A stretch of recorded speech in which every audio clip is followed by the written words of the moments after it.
रुपया जो शुरुआत हुआ है वो शेरशाह सूरी से कॉइन होता था गुप्त काल में, और ये सारे के सारे लिखे हुए हैं इसमें है। ये सारे के सारे मेटल है, मेटल के वो बढ़ते गए और इस तरह का कॉइन्स होने लगा जिसमें कुछ ढांचा वाचा नहीं होता था। अब जैसे कि ये देख लीजिए, ये क्या है कि ये मिस्क है। ये गुप्त काल में, मौर्य काल में जब लोग ब्राह्मणों को जो दान देते थे, सोने बोलते थे, सोने देते थे दान में, तो ये छोटे छोटे सिक्के, ये सिक्के, ये भारत में जितने भी बैंक हैं ये सारे का टोकन से, पहले टोकन से पेमेंट होता था, अभी बंद हो गया। तो ये भी इतिहास है। कोयलांचल का मुद्रामैन, जिसने तय किया कौड़ी से क्रेडिट कार्ड तक का सफर। संग्रह में है कुषाण युग से मुगल सल्तनत तक के सिक्के। कलेक्शन में है 1000 रुपए का पुराना दुर्लभ नोट। सरकार को समर्पित करना चाहते हैं अपना संग्रह है। आज हम आपको एक ऐसे शख्स से मिलवाने जा रहे हैं जिन्होंने देश में चले कौड़ी से लेकर क्रेडिट कार्ड तक के सफर को काफी नजदीक से देखा और समझा।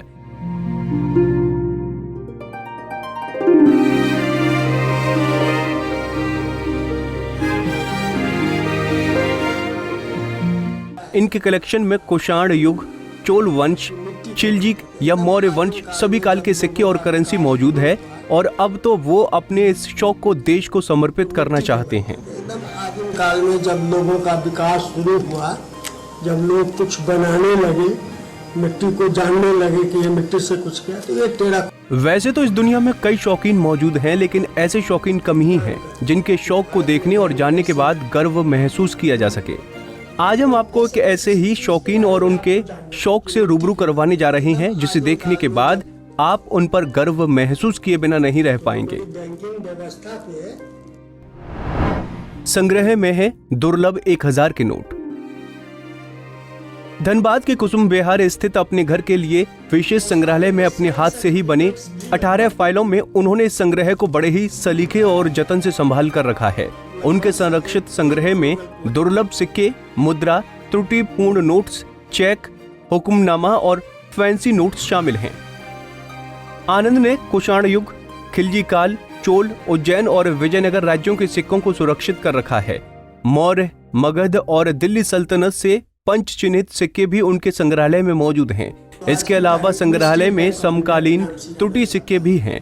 इनके संग्रह में मुद्रा नोटों में 1 आना पेपर पैसा और जूनागढ़ के 1000 रुपए के नोट शामिल हैं। आनंद दुर्लभ ने हाथ से बने तिब्बती नोट को भी काफी संभाल कर रखा है। इसके अलावा उन्होंने 1000 रुपए के तीनों संस्करणों को दिखाते हुए कहा कि अब तक के चले तीनों प्रकार के 1000 रुपए के नोट सबसे खास हैं।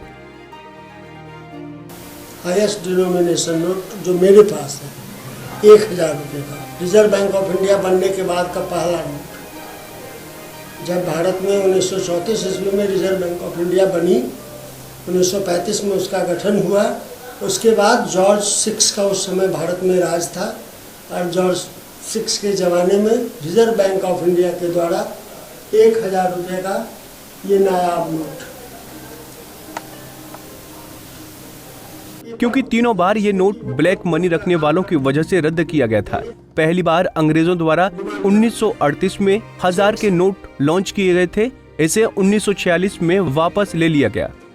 दूसरी बार 1954 से 1978 तक के लिए 1000 के नोट चलाए गए थे, और तीसरी बार 2000 से 2016 तक ये नोट चलाए गए। लेकिन हर बार काले धन पर लगाम लगाने के लिए इन नोटों को बंद कर दिया गया। 7 जनवरी से देखने को मिल जाए, 10 रुपये में तो आ ही जाएंगे। इसमें क्या होता है कि जब तक इनको ज्ञान नहीं होता है तो मज़ा नहीं आता है करने में। तो मैंने बहुत सारी किताबें खरीदी मैंने और जब को आपको कोई इच्छा जगेगी तो बहुत सारे लोग भी मिलेंगे। इस संग्रहकर्ता में बहुत लोग मिले, लोग आते गए, कारवा बनता गया और ये सिलसिला भी चलता रहा। अब एक ही इच्छा है कि झारखंड में एक शानदार म्यूजियम बने। अगर ये म्यूजियम धनबाद में बनता है तो अति उत्तम, चूँकि धनबाद मेरी कर्मभूमि रही है, यहीं से मैंने मैट्रिक पास की है, यहीं से मैंने पढ़ाई की है, यही मेरे पापा की कर्मभूमि रही है, पापा मेरे यही नौकरी किए हैं। 1 रुपए का इतिहास। वहीं कागजी मुद्रा में 1 रुपए की शुरुआत का इतिहास बताते हुए आनंद कहते हैं कि 30 नवंबर 1917 में हुई प्रथम विश्व युद्ध के समय धातु की कमी के चलते सिक्के की काफी किल्लत हो गई। तब ब्रिटिश सरकार द्वारा 1 रुपए के कागजी मुद्रा की छपाई का निर्णय लिया गया। हस्त निर्मित कागज जिसमें GRI एवं स्टार वाटरमार्क होता था, ये 25-25 नोटों के सुंदर बुकलेट में होते थे। ये ब्रिटेन से छपकर आते थे। वहीं 1 रुपए की दूसरी इशू 24 जुलाई 1940 को हस्त निर्मित कागज पर भारत के नासिक प्रेस से छापी गई, जबकि आजाद भारत में 12 अगस्त 1949 को पुणे में 1 रुपए का सिक्का छापा गया था, जिसमें अशोक स्तंभ का चिन्ह बना हुआ था। वहीं छपाई मूल्य बढ़ने के चलते मार्च 1994 से इसकी छपाई बंद कर दी गई थी। फिर इसे 2015 और 2016 में पुणे से छापा गया। रुपया जो शुरुआत हुआ है वो शेरशाह सूरी से कॉइन होता था गुप्त काल में, और ये सारे के सारे लिखे हुए हैं। तो जैसे कि ये पंचमार्क सिक्के हैं, डिफरेंट टाइप के पंचमार्क हैं, अलग अलग प्रदेशों के सिक्के हैं। जैसे ये कुषाण के सिक्के हैं।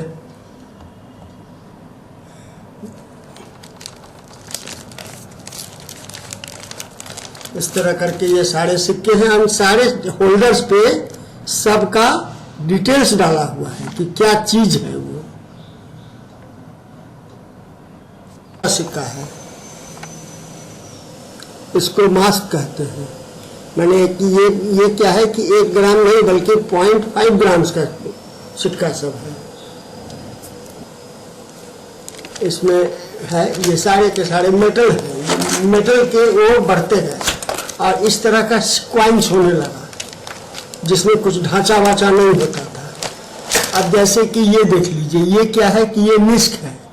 ये गुप्त काल में, मौर्य काल में जब लोग ब्राह्मणों को जो दान देते थे, सोने बोलते थे, सोने देते थे दान में, तो ये छोटे छोटे सिक्के हैं। ये सिक्के, ये भारत में जितने भी बैंक हैं ये सारे का टोकन से, पहले टोकन से पेमेंट होता था, अभी बंद हो गया। तो ये भी इतिहास है।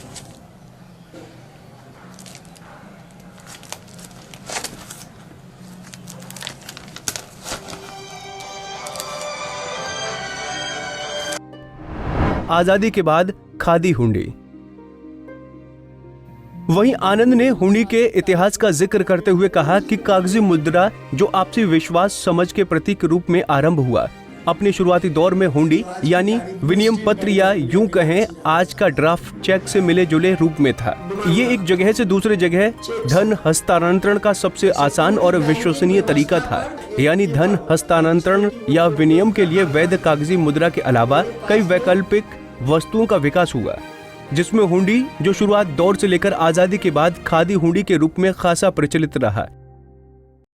बाद में बैंकों द्वारा उसकी जगह कई तरह के letter of credit, bills of exchange, travels cheques, gift cheques जैसे ड्राफ्ट आदि का प्रचलन शुरू हुआ। वहीं अब ये अपने इस अद्भुत कलेक्शन को जनहित में सरकार के नाम करना चाहते हैं। कौड़ी तो आपने सुन ली। कौड़ी के बाद होता है मेटल वेट्स, और उसके बाद होता है पंचमार्क, उसके बाद सिक्के रूप लेने लगे।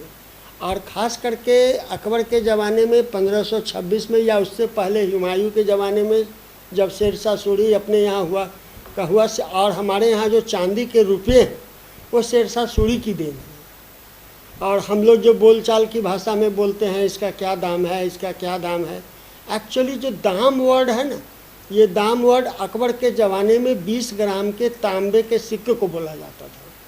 तो अब क्या होता था कि लोग बोलचाल की भाषा में कोई सामान खरीदने गए, तांबे का सिक्का जो 20 ग्राम का होता था जिसे दाम कहते थे, तो पूछा इसका क्या दाम है, यानी कि नंबर ऑफ दाम कितने देने हैं। और वो दाम चलते चलते चलते चलते हम लोग उसको कीमत के रूप में अब जानने लगे कि इस दाम का मतलब कीमत होता है।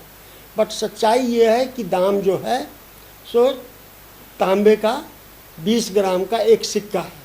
और इसमें भी इम्पॉर्टेंट ये है कि ये डबल दाम भी होता था जो 40-41 ग्राम का होता था। और मज़ेदार बात यह है कि वो हमारे धनबाद के गोविंदपुर में पाया जाता बना। मेरे पास जो दाम है 40 ग्राम का, जिसको डबल दाम बोलते हैं, उस पर जो मिंट का नाम है यानी टकसाल का नाम है, बनने वाली जगह का नाम है उसमें गोविंद, और मैंने इस जगह का विजिट भी किया। आज से 10 साल पहले मेरे को बड़ी उत्सुकता जगी कि ये जगह है कहाँ पे, तो मैंने कुछ कुछ जगह पे जाके खोजा तो मिला भी, लोग कहते भी थे कि यहाँ कभी बनता था। तो हो गई ये दाम। अब आते हैं हम लोग करेंसी में, जिसको हम लोग अब आज की तारीख में हम लोग डिजिटलाइजेशन की ओर चले गए हैं। अब बिटकॉइन का भी नाम आपने सुना होगा। अब सुनते आ रहे हैं कि हम लोग पॉलीमोर प्लास्टिक के भी नोट शायद जनवरी से देखने को मिल जाए, 10 रुपये में तो आ ही जाएंगे। इसमें क्या होता है कि जब तक इनको ज्ञान नहीं होता है तो मज़ा नहीं आता है करने में। तो मैंने बहुत सारी किताबें खरीदी मैंने और जब को आपको कोई इच्छा जगेगी तो बहुत सारे लोग भी मिलेंगे। इस संग्रहकर्ता में बहुत लोग मिले, लोग आते गए, कारवा बनता गया और ये सिलसिला भी चलता रहा। अब एक ही इच्छा है कि झारखंड में एक शानदार म्यूजियम बने। अगर ये म्यूजियम धनबाद में बनता है तो अति उत्तम, क्योंकि धनबाद मेरी कर्मभूमि रही है, यहीं से मैंने मैट्रिक पास की है, यहीं से मैंने पढ़ाई की है, यही मेरे पापा की कर्मभूमि रही है, पापा मेरे यहीं नौकरी किए हैं। तो मेरी इच्छा है कि धनबाद में अगर जो हमारा जो सामान है, मेरा जो चीज़ है, मैं सहर्ष दे देने को तैयार हूँ अगर कोई ऐसा म्यूजियम बनता है तो।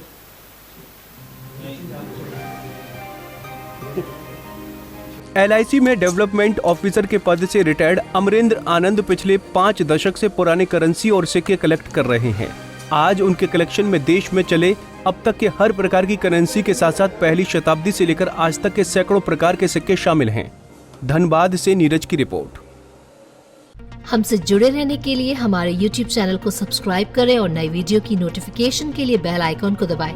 अगर आप ये वीडियो Facebook पर देख रहे हैं तो लाइक जरूर करें और ज्यादा से ज्यादा शेयर करें। धन्यवाद।